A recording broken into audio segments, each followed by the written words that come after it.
Tata chairman పదవికి చంద్రశేఖరన్ గారు రాజీనామా చేసిన తర్వాత ఇప్పుడు ఇంకొక పేరు వినిపిస్తుంది. అదే టీవీ నరేంద్రన్.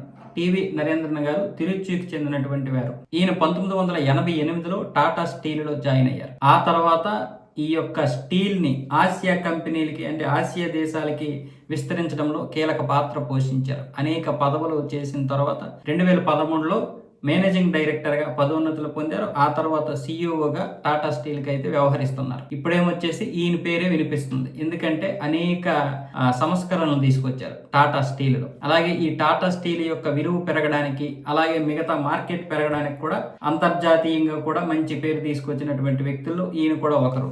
గత 40 సంవత్సరాలుగా ఈ యొక్క సంస్థలో సేవలు అందిస్తున్నారు. అంటే దాదాపు 38 సంవత్సరాలుగా సేవలు అందిస్తున్నారు. కాబట్టి ఇప్పుడు ఈయన్ని చైర్మన్గా అధికారికంగా ప్రకటించినప్పటికీ కూడా ఈయనకే అవకాశాలు ఉన్నాయని చెప్పి మార్కెట్లో మాట్లాడుకుంటున్నారు. అలాగే ఫిబ్రవరి 2027 వరకు చంద్రశేఖరన్ గారి యొక్క పదవి ఉంది.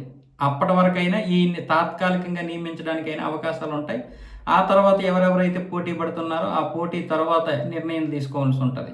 దీనికి సంబంధించినటువంటి గ్రూప్లో ఉన్నటువంటి సభ్యులందరూ కూడా నిర్ణయం తీసుకొని ఒక ఎవరిననేది ఎంచుకుంటారు. కానీ అప్పటి వరకైనా సరే టీవీ నరేంద్రన్ గారిని ఎంచుకునే అవకాశాలు ఉన్నాయని చెప్తున్నారు. ఈ విషయం ఈరోజు సాయంత్రం కానీ, రేపు కానీ, ఎల్లుండి కానీ తెలిసే అవకాశాలు అయితే ఉన్నాయి. అయితే అనేక సవాళ్లు కూడా ఉన్నాయి. ఇప్పుడు అనేక విధాలుగా టాటా షేర్లు పడిపోతూ ఉన్నాయి.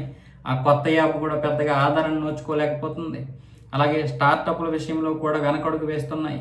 ఇలాంటి నేపథ్యంలో టాటాని ఇప్పుడు ఈ సవాళ్ళన్నీ ఎదుర్కోవాలి. టాటా సంస్థలను ముందుకు తీసుకొని రావాలి. కాబట్టి ఇప్పుడు ఎవరు చైర్మన్ అయినా సరే ఒక విధంగా అది ఒక పెద్ద సవాలే.